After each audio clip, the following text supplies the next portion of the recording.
fighting inequality in Cambridge, which is a very unequal city. And it's Cambridge Commons in collaboration with the Anglo-Rusty Labour History Unit, which is bringing these events to you. So can I take the chance to thank them and all the other people you see there and all of our volunteers that are making this happen. Now, Imagine2027 is bigger picture stuff, and it's about two things really. The first is ideas. We've had 40 years now of largely neoliberal ideas holding sway, and it's not all bad, getting ahead and let the markets rip, but it does divide people, and it's gone a little too far, and we have very high levels of inequality, which is dividing society and beginning slightly to democracy as well. So finally we see an appetite for change, but this series is about trying to pull together exactly what do we want. So that's first thing. The second thing is the connections between different inequalities. Obviously, there's inequalities in every way you look, in housing, health, education, tax, race discrimination, etc. And so we are going to need holistic solutions, but the idea is to get individual speakers who are experts in one issue to come and lay out their positive ideas for what we can do about that issue, and we'll then be trying to pull it together. And tonight's UBI, but then George Monbiot is coming to talk about politics of engagement, and we're going to look at social mobility, race and sex discrimination, like I mentioned. Taxation is a big thing, the impact of technology is a big thing, and I can announce, it's not yet on the website, but we do have David Willetts coming to talk about intergenerational inequalities, maybe 10th, I think. And then we have Toby Lloyd from Shelter, along with a colleague of his. They wrote a book together on land and housing, and the cost of housing is very largely tied into land. And that's May the 31st. So I hope you'll try to find as many of those as possible, because it's the integration of all these things that matters so much. Now, one more thing. We're here to hear Guy, but as Kate said, Kate Rayworth, 2 weeks ago, and as I'm sure George was going to say, in spades, in 3 weeks' time, change happens because people join in. Ai Weiwei said, a small act is worth 1,000 thoughts, 1 million thoughts. One thing you can do is help us build Imagine. Cash is helpful, we've got buckets there, your feedback is helpful, but there are lots of other things you can do. We have a blog, we need activity on social media, we have leaflets, and so on and so forth. But as well as staging these events, we are beginning to start work on how we turn talk shops into constructive action, which is the point of the thing. So, we want to work out how we pull things together and work out what it is we do. So, will you help with that process? Will you help with that change? Tell us, what you'd like to do, what interests you, and that's why we've redesigned the feedback forms to give you a chance to do that. Now, some very quick admin, Wi-Fi and Twitter hashtag are up there. No bookshop tonight due to sickness, but Guy will sign copies of his book, which we have here. Miranda, who's in orange, will stand here and take your money if you'd like to buy them at a discounted price, and then go up and sign them for you. If there's a fire, exits both sides, assemble on the road.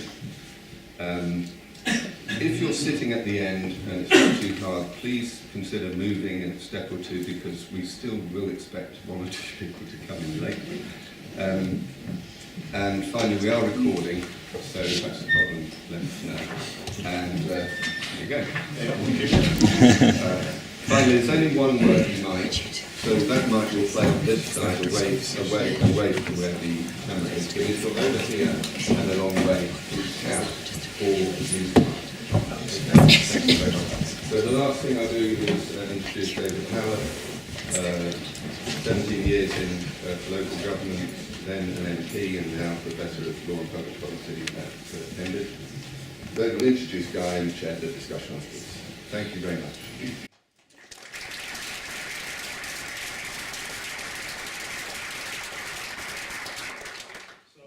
Thanks, Alistair. Tonight's speaker is our second economist in a row. Hey. So apologies for that. But they're rather special economists, both of them. Guy Standing is Professor of Research Associate at SOAS. Before that was at the University of Bath, and before that I think was at Monash in Australia. Where he's rather better than here. He's spent a lot of time in his life working on labour economics, and so he's best known, I think, among those of us who are academics in this field, for his work at the ILO, the International Labour Organisation. But his book on the precariat, the new dangerous class, is, I think, the thing that brought him most to the attention of the wider public.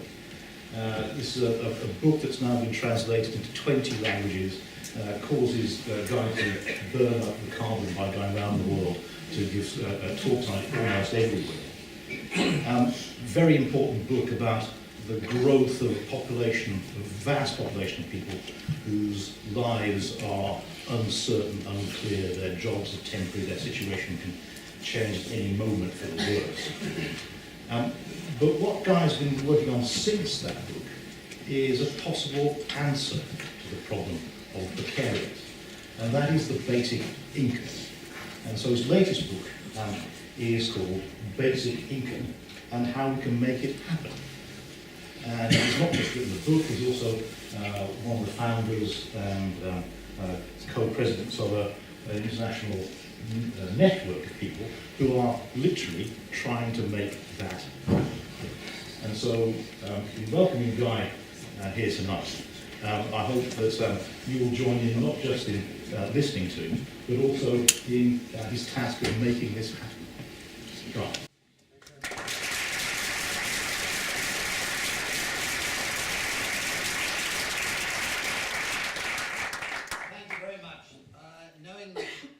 Meetings have an opportunity cost. You could be doing something much more enjoyable. I thank you for coming this evening.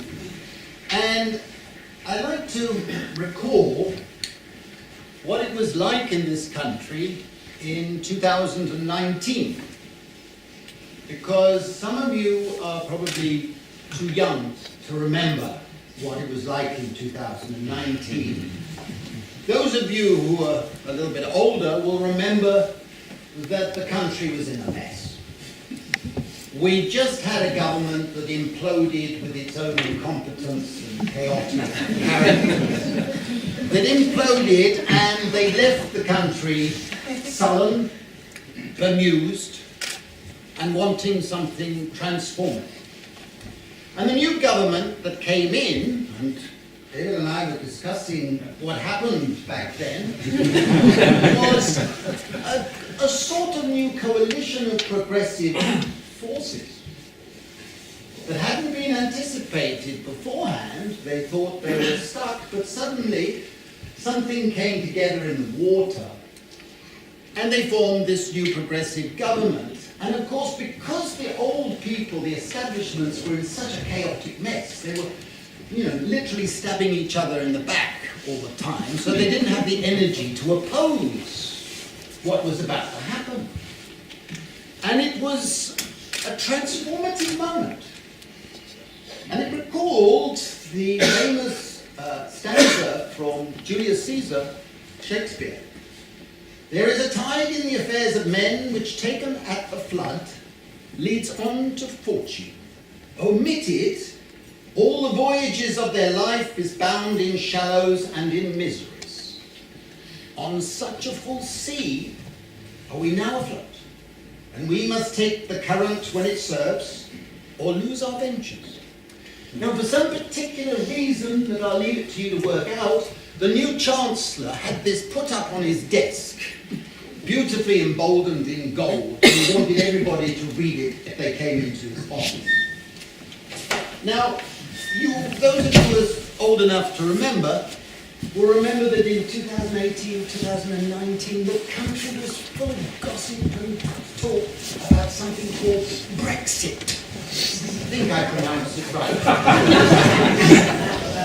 and the chaos was remarkable. And in Davos, in late January 2018, the man who was principally responsible for Brexit was overheard while eating fondue with his great pal George Osborne. An Indian businessman, Mr. Mittal, asked him, "What do you think about Brexit?" And Mr. Cameron, in his infinite wisdom between eating his cheese, said, "Well, it was a mistake, but not a disaster." Well, history will probably recall that it was a disaster and a mistake, but particularly because of what followed, because of all these characters falling over each other. I'm not going to bore you this evening in how that was resolved. I think that would insult your intelligence, and therefore I will move on swiftly. Now, the new government that came in took advantage of the fact that a stable genius was the other side of the Atlantic causing chaos in Israel. The city was in chaos because they were losing money and were worrying about the future, and therefore did not have the energy to oppose this new transformative government. A blessing, I tell you. It was really important at the time. And the first thing the Chancellor did was he set up there was a competition in the country at the time for the name, which was the best name for what he was setting up. It was called a social wealth fund. Some people called it a commoners fund, some people a public equity fund. The names were bandied around, but essentially it was setting up a sovereign wealth fund, a capital fund for the country. And it was modelled on what the Norwegians had done when North Sea oil had been discovered. Whereas Britain had privatised North Sea oil or Scottish oil or whatever whichever is your preference, and enriched the oil corporations with subsidies and gifts and so on.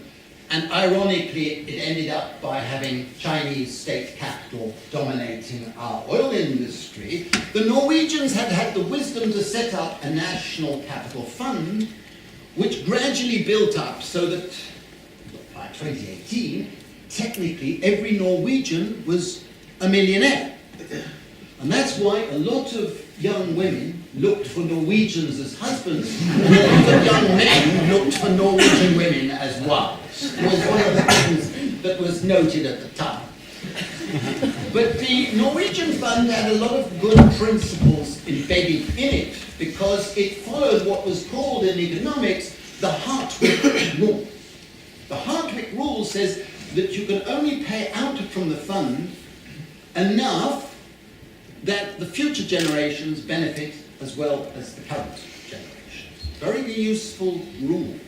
It was also modelled on the Alaska Permanent Fund that had been set up in 1976 and gradually been built up with contributions. But the difference between those funds and the British one that was set up in 2020 by the time it got going was that the contributions to the fund came from different sources. And the first source was tax reliefs. Because at the time this other government was imploding, they were operating 1,156 forms of selective tax relief. Now, I happen to have kept this document from the Treasury that lists every one of those 1,156 forms of tax relief. Now, the Treasury at the time was unable to estimate the income foregone from these various forms of tax relief. But the biggest, 229 of them, they were able to estimate the income foregone. And I can promise you that at the time, almost all of them were aggressive In other words, they benefited richer people rather than the poor. And the 229 biggest tax reliefs, I have this document here with all the figures from the Treasury, meant income foregone to the Exchequer of an estimated £403 billion per year, which happened to be significantly more than the total amount spent by government on a thing called the National Health Service and state schooling. Think about the implications. I think you'll follow the reasoning. So what happened was that the Chancellor said, okay, we're going to abolish most of those tax reliefs. It took some time. It was a difficult challenge. A lot of people protested. They wanted to keep their tax relief. You know the problem. But the logic of it was that they were distortionary, regressive, inefficient, etc. And he was going to abolish them, and what he did was, I thought, you know, he would never have succeeded, but they did because of all these weaknesses around them. They put over 200 billion per year, don't forget, into this new fund. So it had already been significantly capitalized. In addition, what they did was that they introduced a carbon tax. You all know about that, the carbon tax. The carbon tax yielded quite a lot, billions of pounds. And it had ecologically beneficial effects because it stopped carbon emissions to a large extent and raised a lot of money.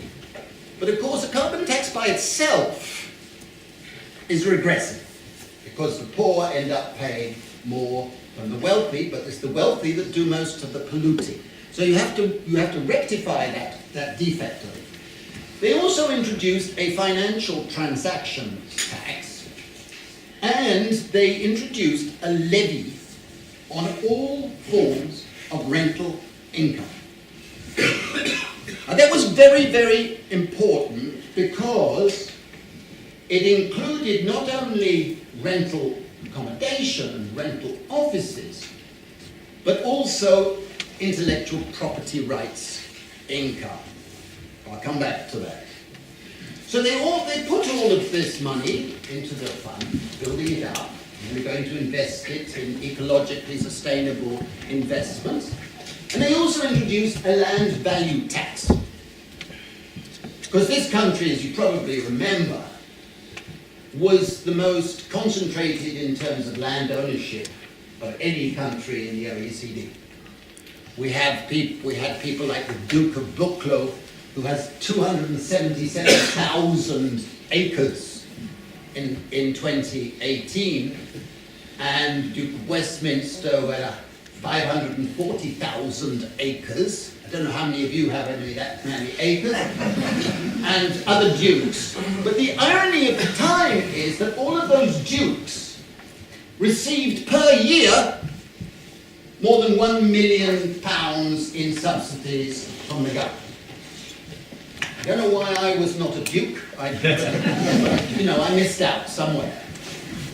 Most of those dukes had acquired all that land from previous generations of theft. Shortly before he died in 2017, the Duke of Westminster was asked by a Financial Times journalist, what advice would you give to a young entrepreneur? And he turned and very seriously, because he was a very serious man, he said to the journalist, my best advice is have an ancestor who was a very close friend of William the Conqueror. That was the sort of thing. So having a levy with a land value tax rather than giving them subsidy had a certain justification for the public. They took it quite easily. So that the introducing of a land value tax, which was done on only property owners of more than 1 acre, so that it was a progressive tax, contributed to this property levy that was paid into the system. Now, as an economist, I can tell you that there was a realization by 2017, 2018. I'd written a book called The Corruption of Capitalism where I documented this, a realization among many economists around the world that the income distribution system as such of the 20th century had broken down. What that meant was that whereas there'd been a social compact in the 20th century for a long period at least, in the period of globalization and the neoliberal project, what had happened, and we didn't need Thomas Piketty to tell us this, is that share of income going to capital had been shooting up all over the world.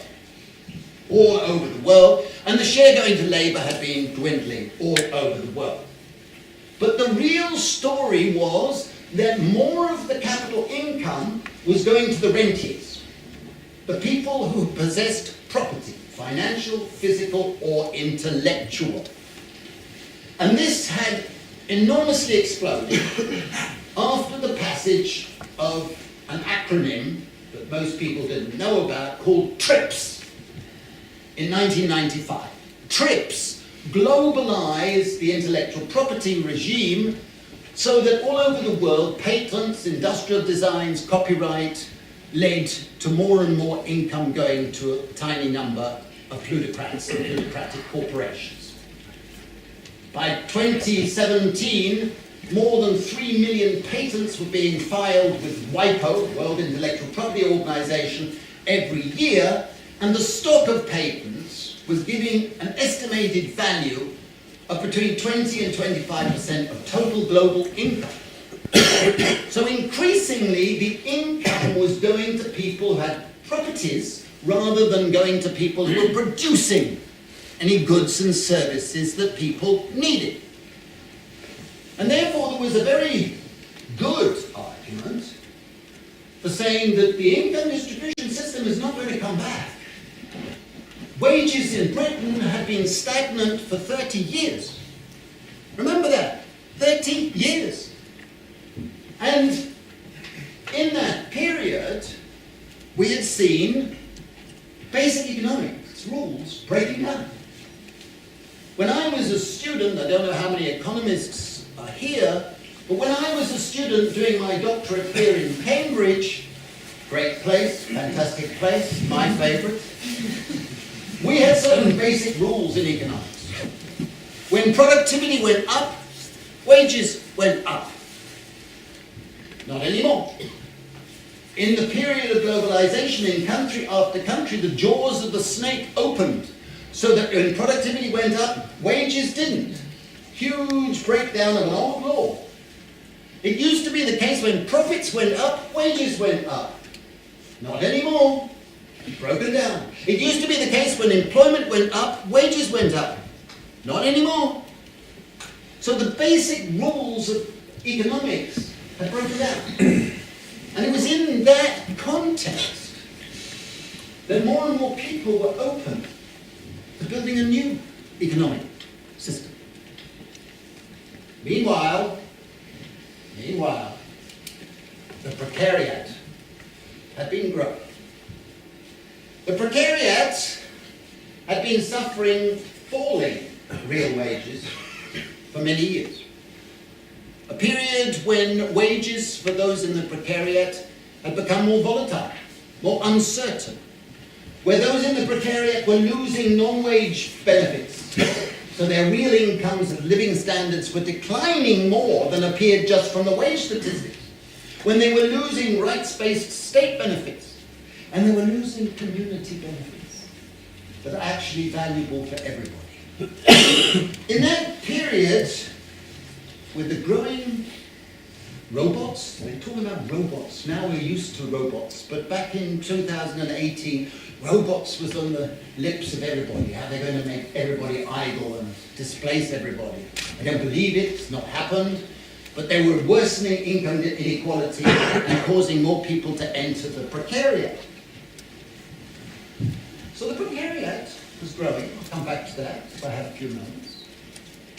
And at the same time, in 2017, 2018, one of the most cruel social policies introduced in this country since the era of the workhouse was being rolled out.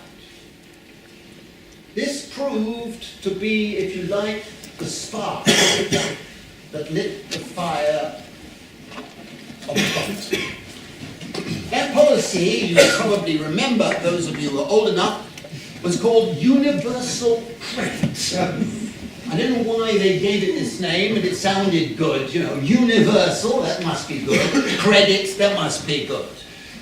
It was policy invented by a certain man called Ian Duncan Smith. And Ian Duncan Smith, who of course was ennobled in the dissolution honours of the breakup of Parliament in 2019, he had designed it, and he wanted universal credit to be as close to being a job as being in a job as close as possible. So he designed it, and you have to realise this Mr. Ian Duncan Smith, or Lord Bananas as he became, when he was introducing it, he was actually interviewed on television, and this is true, I don't know if any of you have seen this television interview that he conducted, and he was asked about it, and he made a statement: work makes you free. Now, those of you with very long memories will vaguely remember that this was emblazoned on the gates of Auschwitz. And there he had the gall to say it on television. Not funny, but funny at the same time. And what he did with universal credit was he and his people, actually some of them I met and had to listen to at the time, they wanted to use universal credit to instill discipline in people. Discipline. They like that word, you know. And so they used job centres.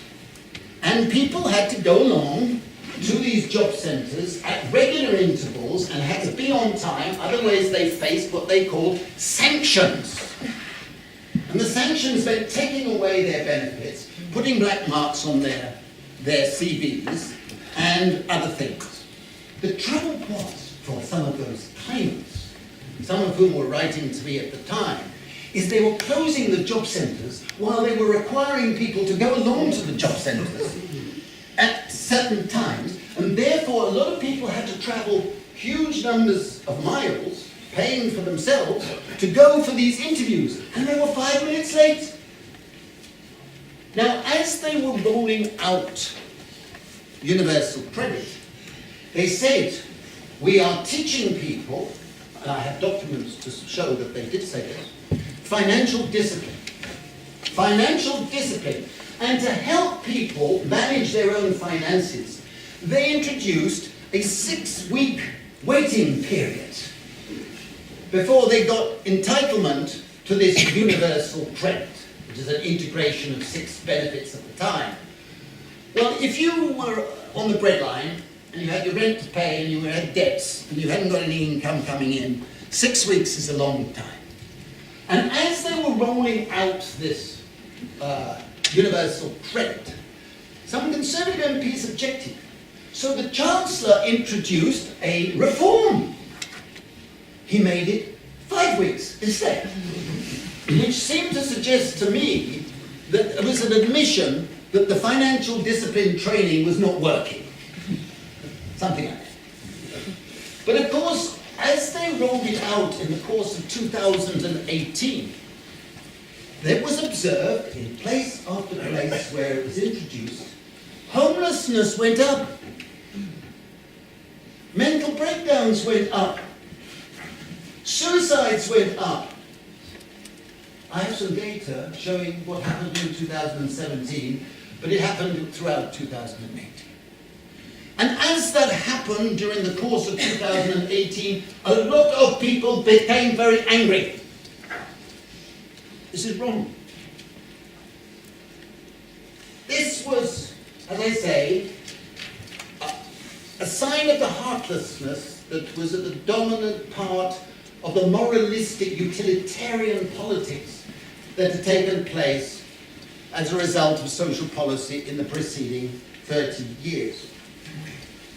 Now, what you have to remember is that in that period, government after government, all parties were implicated, had gone down the road of means testing, gone down the road of targeting on the poor, to help the poor, a category that actually differentiates you from others. It's a divisive device. But then, of course, if you go for means testing, you have to go for behaviour testing. Because supposing Stuart here deliberately chooses to be poor because he's a lazy scrounger. So we have to introduce tests to show that he's a scrounger. And therefore, he doesn't get the targeted benefits.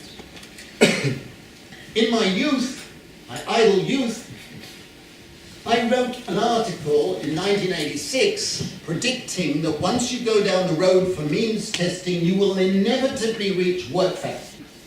You cannot avoid it, because your means testing leads to low take-up, huge exclusion errors, stigmatization, and a divisiveness.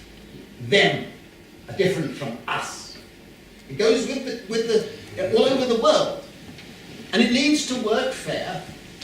But Mr. Ian Duncan Smith, in his infinite wisdom, when he has 1,500 acres of land, he voted against capping subsidies on large landowners at the same time as he was voting for capping of benefits for the poor, but I'll leave that bit out. He was asked, what about the poverty trap? And the Department of Work and Pensions admitted that the poverty trap in Britain was over 80%. But with universal credit, it will come down to approximately 75%. What that means is that anybody in the precariat who went from benefits into a low-wage job that they could get was facing a marginal tax rate of 80% or 75%, take your pick. If the middle-income groups in this country had been facing marginal tax rates of anything close to that, there would have been riots in the street. But that's what the precariat had to face. It's a disincentive to take those low-wage jobs, right? But it was worse than that. It was worse because what I wrote about was called a precarity trap.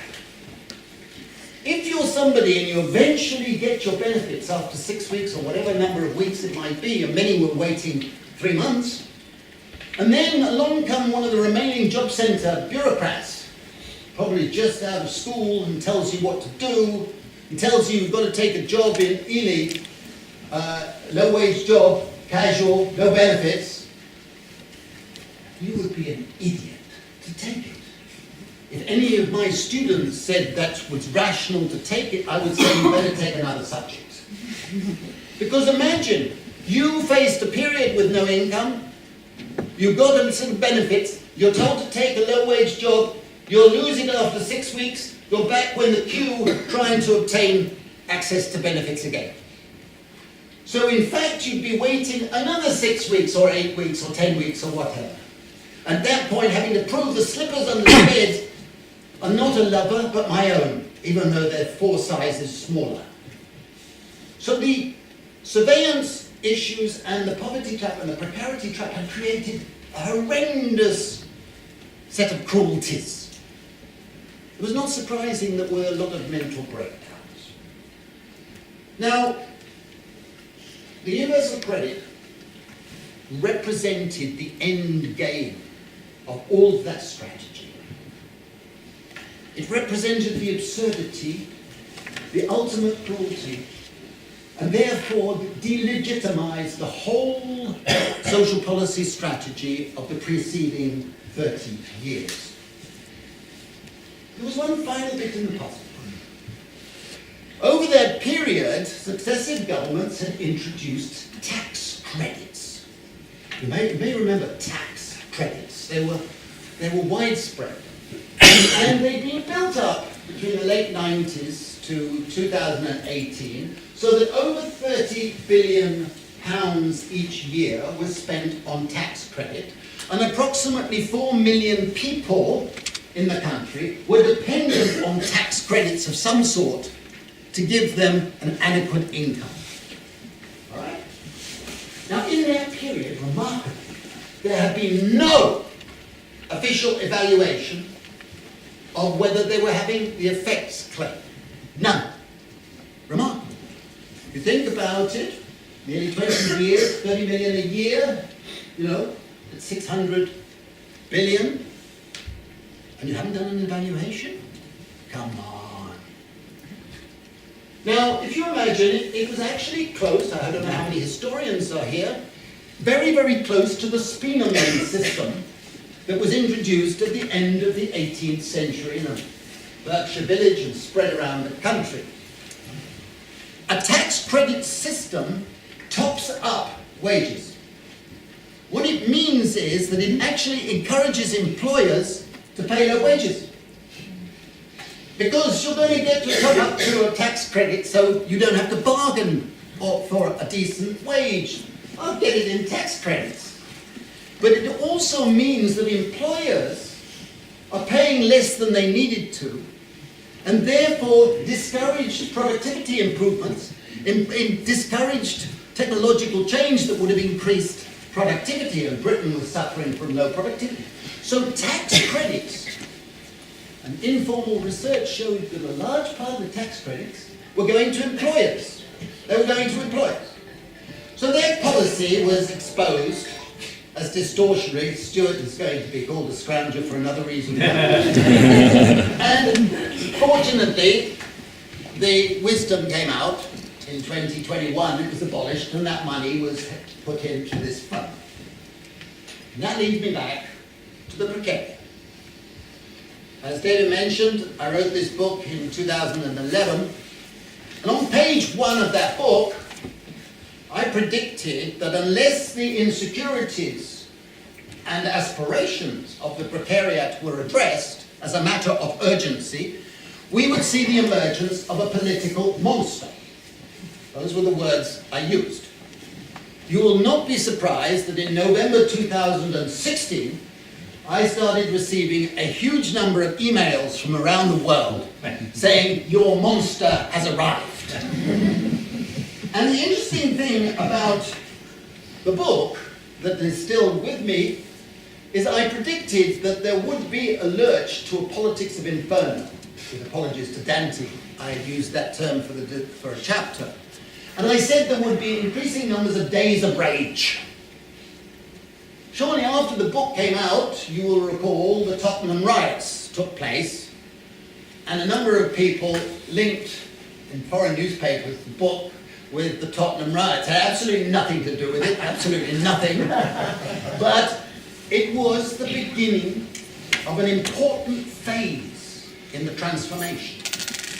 Because those Tottenham riots were followed by the Arab Spring, the Occupy movements, and I was asked to speak in a number of them on both sides of the Atlantic, the Indignados, and various other primitive rebels outbreaks. Now, commentators, many of them on the left, all wrote subsequently, they were all failures. They were all failures. On the contrary. Because those primitive rebels knew what they were against, but they didn't know yet what they were for. Symbolically, they had no leaders. But they were beginning a process of recognition. A recognition that you and I and him and her are part of the precariat. We're not failures. We're part of a group that is affected by these structural changes and the policies. And we have unity because we have agency. And I can look in the mirror and not feel ashamed because I know I'm part of a group. And that recognition in 2011, 2012 led inexorably to the next phase of the growth of the precariat. A phase of reorganization, representation. So we saw in the period after 2012, in country after country, new movements emerging. 2 steps forward, 1 step back, 1 step forward, 2 steps back.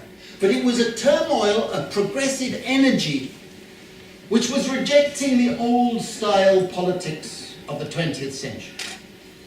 The Social Democrats were dead men walking. The centre-right, dead men walking.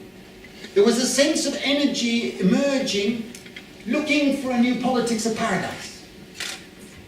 We saw the emergence of Podemos, the Movimento 5 Stelle, the Alternative, the Green Left, the Razem in Poland. Various movements of the precariat started, and momentum in Britain. Many people condemned them, didn't like them, didn't feel that they were part of them, but they were posing new ways of looking at the world. They were looking for solutions and a new politics. And what I find extraordinary is that in every transformation in history, there are three moments. There's a period demanding recognition, identity of the new group, a period of representation demands and reorganization, and a period when it moves into a new phase of demanding redistribution. But for the precariat, what was it that they wanted redistributed? The early 20th century, when the proletariat was emerging, social democrat and socialist agendas were emerging, the proletariat wanted to command the means of production. State capitalism, or whatever you want to call it, but that was their demand. For the precariat, that's a joke, bad joke. I don't want means of production or whatever. But what is it the precariat wanted redistributed? And you can identify the key assets that were more unequally distributed than income at that time. And the first one, very basic, security. It was a period of chronic insecurity, economic, social, political insecurity. Millions of people were faced with chronic insecurity, and it was stressful, hurtful, and it was tearing society apart. The elite and the salariat could buy security easily. You're down in the precariat, you had no security at all. None. So they demanded a strategy to give people security.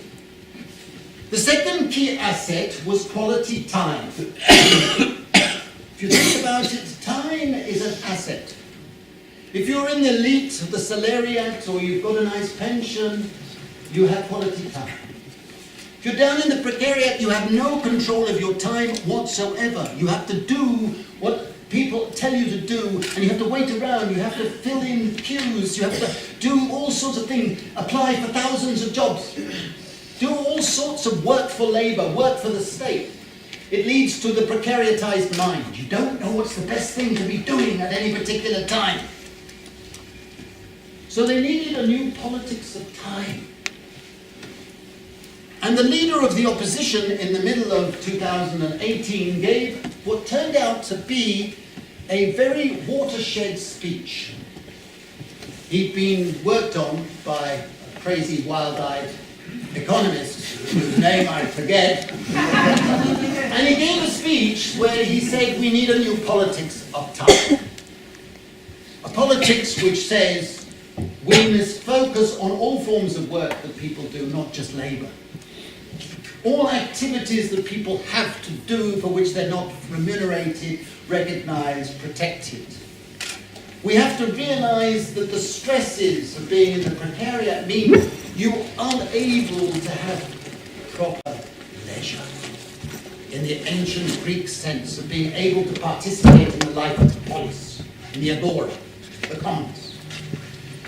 And we needed at the same time a strategy for the redistribution and access to quality, space, and the commons. I'll break a secret at this point. In 2017, the leader of the opposition asked this wild-eyed economist to help draft a charter of the commons, to revive the commons that had been plundered systematically throughout the neoliberal era, through austerity and through privatization and undervaluation of the commons, including nature, the social commons, our amenities, our intellectual commons, our cultural commons. And that charter had been drafted by the end of 2017 and was announced during the course of 2018, which you remember, right, so I won't go into the details. And its last point, you'll be glad to know, is that they said a basic income is essential. A basic income can be defined as an individual payment paid to every man, every woman, and at the low amount, every child through the mother, as a right of being a legally resident person in Britain, non-withdrawable, non-conditional. It had, what I wrote in a book at the time, 17 standard objections. Those objections had to be overcome, and they were overcome. But the first one, of course, was it's unaffordable. Totally unaffordable. Here's my envelope. 62 million people multiplied by a basic income. Look at the sum. Unaffordable. But then, of course, by that time, this public fund, the capital fund, had been created. With quantitative easing, they gave a basic income to the bankers. If you remember. Had that money been spent on every citizen of Britain, they could have been paid £50 a week for a starter. Okay? Somehow they could find money for Lloyds and Barclays and the Royal Bank of Scotland and others, but they can't afford a basic income for the precariat. We had at the time Anglo-Saxon words for them. But the fund had been created, and therefore, like the Norwegians and the Alaskans, the means for paying out a decent basic income had been created, and the Chancellor said the amount would be adjusted according to the size of the funds and the ability to pay and to sustain it. So all the actuarial rules were introduced. I remember asking a lot of people at the time, beforehand. I've been working on basic income for 30 years by 2018, doing pilots in various parts of the world. I used to ask people, if I could show to you that it is affordable, to your satisfaction, would you then support it? Good test question. Because usually when you scratch the surface, there was another opposition. And one of them was the following. And I promise you I've heard this from hundreds, if not thousands of people. You can't give something for nothing. Well, that is one of the most hypocritical statements that you can possibly imagine, and therefore it shows the sign of lack of intelligence. But of that apart, it must mean that you oppose all forms of inheritance. After all, it's something for nothing. You must oppose all forms of subsidy. After all, it's something for nothing. You must oppose those tax reliefs. Do I hear you? So that is hypocritical at the minimum. And it goes back to a wonderful statement from Thomas Paine, who said that it's not charity, but a right. That argument struck me at the time as a terrible class-based argument. There was one other argument that was very forceful at the time, which is if you introduce a basic income, people will be lazy. They will go and purchase drugs and have sex and do all of these private bads, not do private goods. Well, we've done pilots around the world pilot in Africa, where we found after 2 years that the people who had been receiving the basic income, better nutrition, their children better nutrition, better health, better schooling, better economic activity, and felt better about their community. The only thing that seemed to happen is the purchase and use of private bats, whatever your morality might be, had gone down. We were surprised, to be honest. Then we did big pilots in India, and we found that we gave basic income to thousands of people. And Sonia Gandhi, I remember telling us at the beginning, "You're crazy. You're wasting all this money, giving thousands of people. They don't know how to spend the money. They'll spend it on alcohol and tobacco and other things." At the end of the pilot, she asked us to go to her house to present the results. And if any of you are interested, we made films and we've written books on the results. They showed an increase in nutrition for the children, an increase in health, an increase in schooling performance as well as attendance, an increase in the position and status of women, an increase in economic activity so that more work rather than less was being done. And we learned a lesson which I put in the book at the time, that the emancipatory value of the basic income was greater than the money value. My good friend Stuart came out to India and he came to the villages. I think I can recall him being, I think the word is impressed. But something magical happened on January the 31st, 2017. The Minister of Finance of the Government of India, I hope I can get through this without choking up. He went before Parliament and tabled a report next to the budget,